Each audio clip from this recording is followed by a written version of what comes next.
Welcome back to the show. Folks, you know him from Sweet Home Alabama and A Beautiful Mind. He now stars in The Most Hated Woman in America. Madeline, sorry.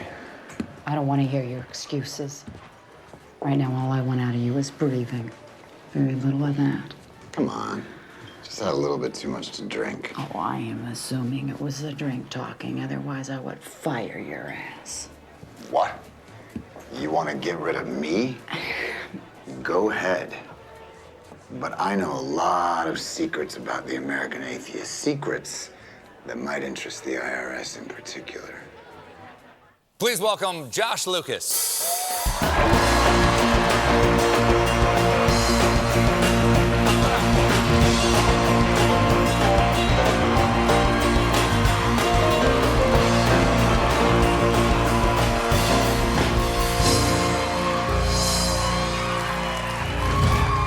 Welcome to the show.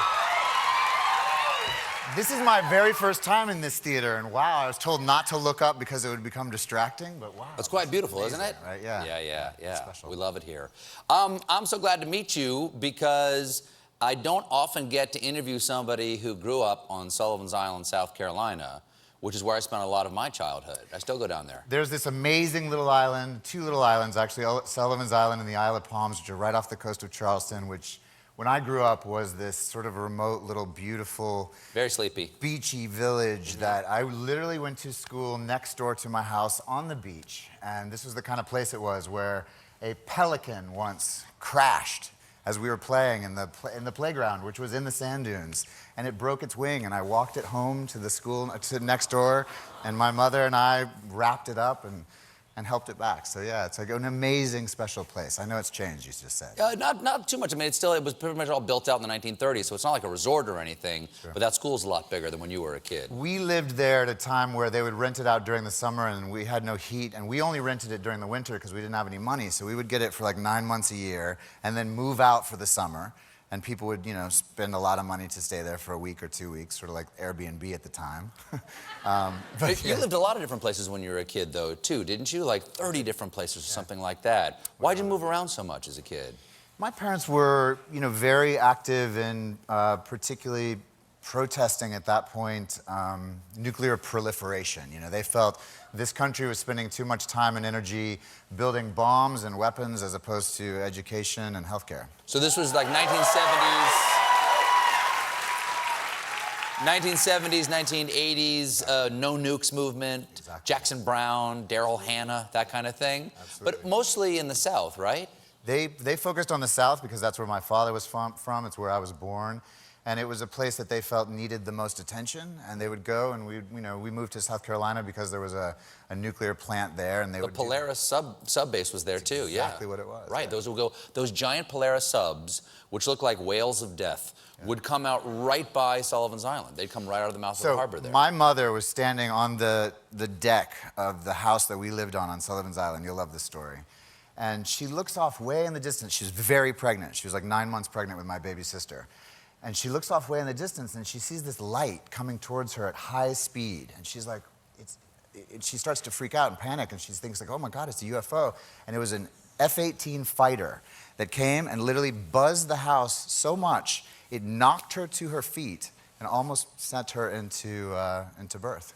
So because you know how the base is there. And so she immediately freaked out, called the base, called the military base, and they said, no, there's no such aircraft there at all. But it actually literally knocked her to the ground. Did people know that your parents were there protesting nuclear weapons? I'm sure they did it on purpose. Wow. You should get a Senate subcommittee to investigate that for you. It's never too late, and you don't need any evidence at all. Just say, you're going to call my mom a liar, I'll take you to court. How come you don't have a Southern accent? I hear like you, I had it beaten out of me. Or at least, not I went to acting school, and they said no more of that. Yeah, no, I showed up in, exactly, I had the full Southern, real, more Arkansas, Charleston accent. Because you were born in Little Rock, right? Born in Fayetteville, Oh, Arkansas. Fayetteville. Okay, my apologies. Yeah. But I did, I had it. I had a real Southern accent. My mother also was annoyed by it because she was from New York, so. When does it come back? Let's get drunk, man. I'm fine, but when does it come back? It is. Yeah, a little too much to drink, you get a little angry, you know, that's it. Yeah, or talk to somebody back home on the phone. Totally. Now, how hippie are your parents we're talking about here? Like, how committed, how chain yourself to a nuclear reactor were they? My father would be so disappointed that I say this, but on a scale from writing a sign out to being arrested and going to jail, they went to jail. They did. They believed hard in what they did. My father, yeah, it's cool. I watched my father be arrested a number of times for trespassing, because that was a way to, you know, have a civil protest without any violence whatsoever. They absolutely believed in a nonviolent movement. But it was amazing as a kid when it happened, because once they put all of these people that were arrested, about 50 people, inside these pens that they were made of gates. And I was this angry little 5, 7-year-old boy outside this gate, and I picked up a pine cone, and I threw it across, not at anything, but I nearly hit one of the guards, one of the cops that was watching, and he had a, this is true, he had a automatic machine gun in his hand, and he turned and pointed right at me. And to this day, a cop pulls me over for a parking ticket, and I start shaking. So it terrifies me, yeah. You don't keep any pine cones in your glove compartment, do you? I would not recommend that at all. Now, pine cones are my civil disobedience. I consider them nonviolent. Well, you got a new film. It's called The Most Hated Woman in America, which is about Madalyn Murray O'Hair and her abduction. I know I grew up, I was raised a Catholic, and I was, boy, there's nothing, no one... You hated her, right? Oh, well, I don't know, I hated her, but there's certainly someone you threw darts at in your mind, Madalyn Murray O'Hair. Yeah. If you tell the people who she was and what happens in the film. Madalyn Murray O'Hair was this housewife who had a couple, maybe illegitimate children, lived at home with her very religious parents, and one day one of her kids came home and talked about how he had to say the Lord's Prayer at school. He went to public school. This is in the 60s. Yeah, and she said, "No, you don't." And he said, "Well, Mom, they said I do." And so she drug him into the school in front of the teacher and said, "My son does not have to pray." And the woman says, "Oh, yes, he does." And she said, "No, he doesn't." And she said, "Sue us." And so she took it all the way to the Supreme Court.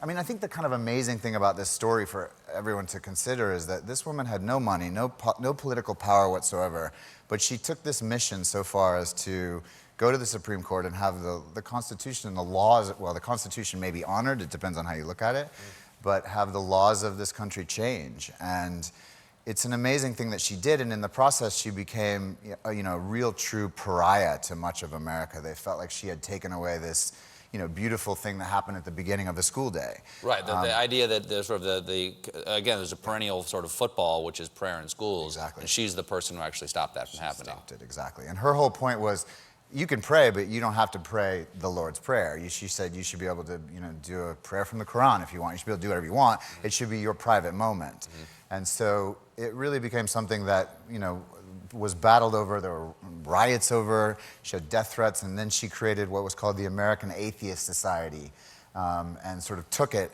and would literally go to a theater like this with a Catholic priest, and they would have these debates, and she would rip up the Bible in front of everyone and yell and scream. And did not make a lot of friends. She loved. And it did not. This is I'm not giving it away. It did not end well for Madalyn Murray O'Hair. It did not end well, which is what I play. I play the guy who she helped. She was someone who believed in helping others, without a doubt. And so she took this guy who was in prison, and he worked for her. And in the process, she started showing him how she was basically taking the money that people were sending her for the work that she was doing, and embezzling it and putting it in offshore accounts. And so he realized that. And when they had that battle that you see in that scene, she embarrasses him, and he decides to retaliate by taking her and kidnapping her and her son and her granddaughter. And it does not go well. It does not go well. And the police didn't even want to look because she was such a... No, she disappeared for 5 years and nobody ever investigated, the police or the FBI, because they were so happy that she was missing. Wow. Well, happy that you're here. Oh, grateful to be here. Please come back to Sullivan's Island.